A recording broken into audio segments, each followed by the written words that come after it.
Código Civil. Título V. Dos contratos em geral. Capítulo I. Disposições gerais. Seção I. Preliminares. Artigo 421. A liberdade contratual será exercida nos limites da função social do contrato. Parágrafo único. Nas relações contratuais privadas, prevalecerão o princípio da intervenção mínima e a excepcionalidade da revisão contratual. Art. 421-A.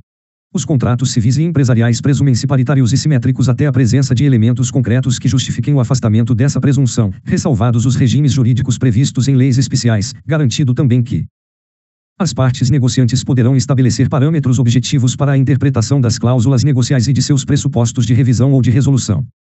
A alocação de riscos definida pelas partes deve ser respeitada e observada, e a revisão contratual somente ocorrerá de maneira excepcional e limitada. Artigo 422. Os contratantes são obrigados a guardar, assim na conclusão do contrato, como em sua execução, os princípios de probidade e boa-fé. Artigo 423. Quando houver no contrato de adesão cláusulas ambíguas ou contraditórias, dever-se-á adotar a interpretação mais favorável ao aderente. Artigo 424. Nos contratos de adesão, são nulas as cláusulas que estipulem a renúncia antecipada do aderente a direito resultante da natureza do negócio. Artigo 425. É lícito às partes estipular contratos atípicos, observadas as normas gerais fixadas neste Código. Artigo 426. Não pode ser objeto de contrato a herança de pessoa viva. Seção 2ª. Da formação dos contratos. Artigo 427. A proposta de contrato obriga o proponente, se o contrário não resultar dos termos dela, da natureza do negócio, ou das circunstâncias do caso. Artigo 428. Deixa de ser obrigatória a proposta se, feita sem prazo à pessoa presente, não foi imediatamente aceita. Considera-se também presente a pessoa que contrata por telefone ou por meio de comunicação semelhante.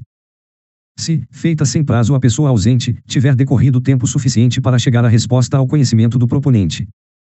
Se, feita a pessoa ausente, não tiver sido expedida a resposta dentro do prazo dado.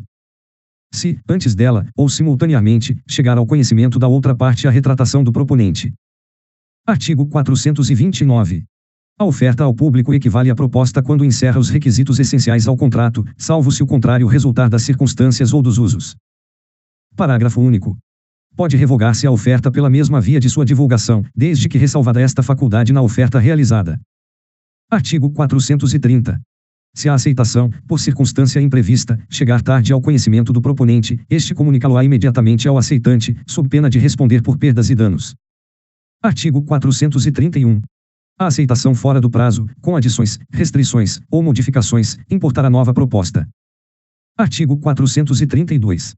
Se o negócio for daqueles em que não seja costume a aceitação expressa, ou o proponente a tiver dispensado, reputar-se-á concluído o contrato, não chegando a tempo a recusa. Artigo 433. Considera-se inexistente a aceitação, se antes dela ou com ela chegar ao proponente a retratação do aceitante. Artigo 434. Os contratos entre ausentes tornam-se perfeitos desde que a aceitação é expedida, exceto no caso do artigo antecedente. Se o proponente se houver comprometido a esperar resposta. Se ela não chegar no prazo convencionado. Artigo 435. Reputar-se-á celebrado o contrato no lugar em que foi proposto.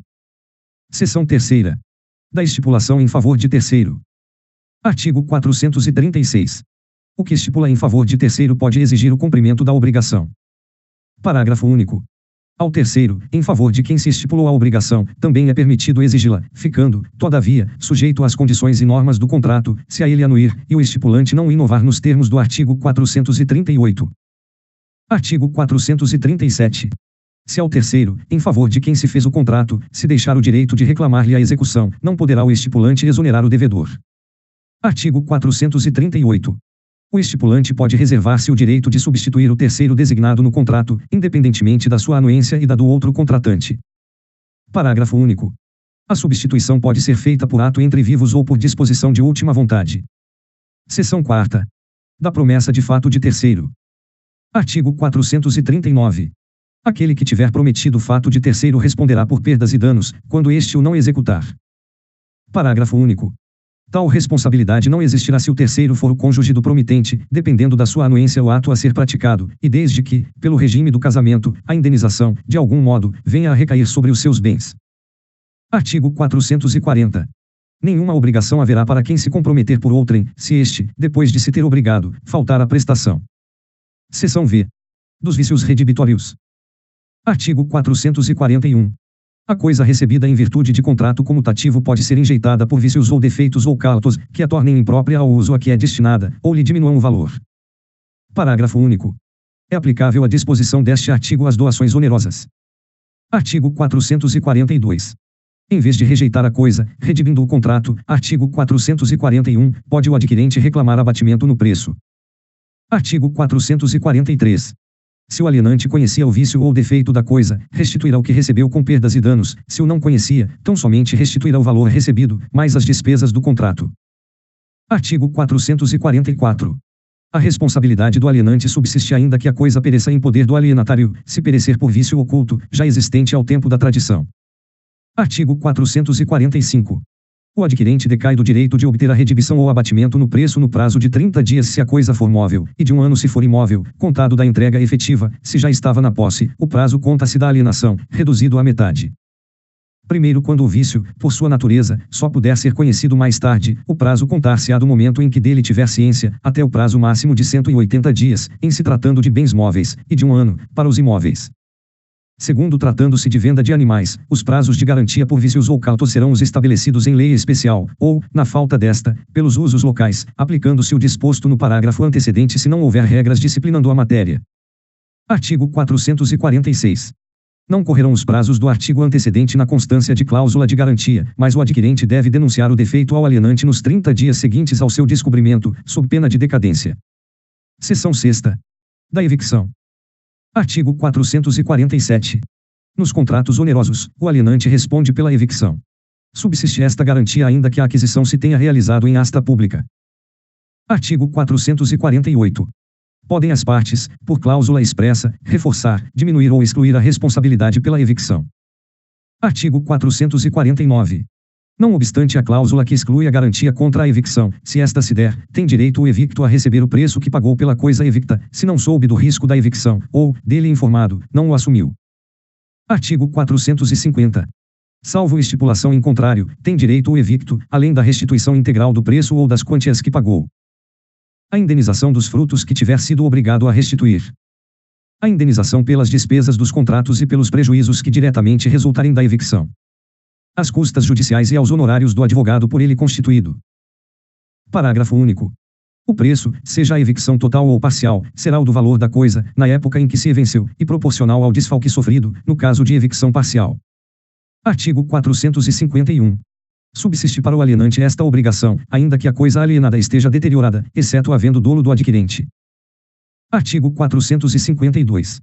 Se o adquirente tiver auferido vantagens das deteriorações, e não tiver sido condenado a indenizá-las, o valor das vantagens será deduzido da quantia que lhe houver de dar o alienante. Artigo 453. As benfeitorias necessárias ou úteis, não abonadas ao que sofreu a evicção, serão pagas pelo alienante. Artigo 454. Se as benfeitorias abonadas ao que sofreu a evicção tiverem sido feitas pelo alienante, o valor delas será levado em conta na restituição devida. Artigo 455. Se parcial, mas considerável, for a evicção, poderá o evicto optar entre a rescisão do contrato e a restituição da parte do preço correspondente ao desfalque sofrido. Se não for considerável, caberá somente direito à indenização. Artigo 457. Não pode o adquirente demandar pela evicção, se sabia que a coisa era alheia ou litigiosa. Seção 7ª. Dos contratos aleatórios. Artigo 458. Se o contrato for aleatório, por dizer respeito a coisas ou fatos futuros, cujo risco de não virem a existir um dos contratantes assuma, terá o outro direito de receber integralmente o que lhe foi prometido, desde que de sua parte não tenha havido dolo ou culpa, ainda que nada do avançado venha a existir. Artigo 459. Se for aleatório, por serem objeto dele coisas futuras, tomando o adquirente a si o risco de virem a existir em qualquer quantidade, terá também direito o alienante a todo o preço, desde que de sua parte não tiver concorrido culpa, ainda que a coisa venha a existir em quantidade inferior à esperada. Parágrafo único. Mas, se da coisa nada vier a existir, alienação não haverá, e o alienante restituirá o preço recebido. Artigo 460. Se for aleatório o contrato, por se referir a coisas existentes, mas expostas a risco, assumido pelo adquirente, terá igualmente direito o alienante a todo o preço, posto que a coisa já não existisse, em parte, ou de todo, no dia do contrato. Artigo 461. A alienação aleatória a que se refere o artigo antecedente poderá ser anulada como dolosa pelo prejudicado, se provar que o outro contratante não ignorava a consumação do risco, a que no contrato se considerava exposta a coisa. Seção 8ª. Do contrato preliminar. Artigo 462. O contrato preliminar, exceto quanto à forma, deve conter todos os requisitos essenciais ao contrato a ser celebrado. Artigo 463. Concluído o contrato preliminar, com observância do disposto no artigo antecedente, e desde que dele não conste cláusula de arrependimento, qualquer das partes terá o direito de exigir a celebração do definitivo, assinando prazo a outra para que o efetive. Parágrafo único. O contrato preliminar deverá ser levado ao registro competente. Artigo 464. Esgotado o prazo, poderá o juiz, a pedido do interessado, suprir a vontade da parte inadimplente, conferindo caráter definitivo ao contrato preliminar, salvo se a isto se opusser a natureza da obrigação. Artigo 465. Se o estipulante não der execução ao contrato preliminar, poderá a outra parte considerá-lo desfeito, e pedir perdas e danos. Artigo 466. Se a promessa de contrato for unilateral, o credor, sob pena de ficar a mesma sem efeito, deverá manifestar-se no prazo nela previsto, ou, inexistindo este, no que lhe for razoavelmente assinado pelo devedor. Seção 9ª. Do contrato com pessoa a declarar. Artigo 467. No momento da conclusão do contrato, pode uma das partes reservar-se a faculdade de indicar a pessoa que deve adquirir os direitos e assumir as obrigações dele decorrentes. Artigo 468. Essa indicação deve ser comunicada à outra parte no prazo de 5 dias da conclusão do contrato, se o outro não tiver sido estipulado. Parágrafo único. A aceitação da pessoa nomeada não será eficaz se não se revestir da mesma forma que as partes usaram para o contrato. Artigo 469. A pessoa, nomeada de conformidade com os artigos antecedentes, adquire os direitos e assume as obrigações decorrentes do contrato, a partir do momento em que este foi celebrado. Artigo 470. O contrato será eficaz somente entre os contratantes originários. Se não houver indicação de pessoa, ou se o nomeado se recusar a aceitá-la. Se a pessoa nomeada era insolvente, e a outra pessoa o desconhecia no momento da indicação. Artigo 471. Se a pessoa a nomear era incapaz ou insolvente no momento da nomeação, o contrato produzirá seus efeitos entre os contratantes originários. Capítulo 2º. Da extinção do contrato. Seção I. Do distrato. Artigo 472. O distrato faz-se pela mesma forma exigida para o contrato. Artigo 473. A resilição unilateral, nos casos em que a lei expressa ou implicitamente o permita, opera mediante denúncia notificada à outra parte. Parágrafo único. Se, porém, dada a natureza do contrato, uma das partes houver feito investimentos consideráveis para a sua execução, a denúncia unilateral só produzirá efeito depois de transcorrido prazo compatível com a natureza e o vulto dos investimentos. Seção 2ª. Da cláusula resolutiva. Artigo 474. A cláusula resolutiva expressa opera de pleno direito, a tácita depende de interpelação judicial. Artigo 475.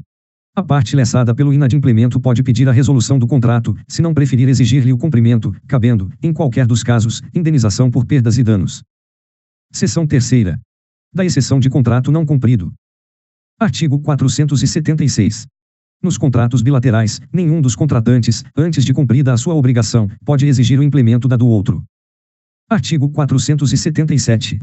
Se, depois de concluído o contrato, sobrevier a uma das partes contratantes diminuição em seu patrimônio capaz de comprometer ou tornar duvidosa a prestação pela qual se obrigou, pode a outra recusar-se à prestação que lhe incumbe, até que aquela satisfaça a que lhe compete ou dê garantia bastante de satisfazê-la. Seção 4ª. Da resolução por onerosidade excessiva. Artigo 478. Nos contratos de execução continuada ou diferida, se a prestação de uma das partes se tornar excessivamente onerosa, com extrema vantagem para a outra, em virtude de acontecimentos extraordinários e imprevisíveis, poderá o devedor pedir a resolução do contrato. Os efeitos da sentença que a decretar retroagirão à data da citação. Artigo 479. A resolução poderá ser evitada, oferecendo-se o réu a modificar equitativamente as condições do contrato. Artigo 480. Se no contrato as obrigações couberem a apenas uma das partes, poderá ela pleitear que a sua prestação seja reduzida, ou alterado o modo de executá-la, a fim de evitar a onerosidade excessiva.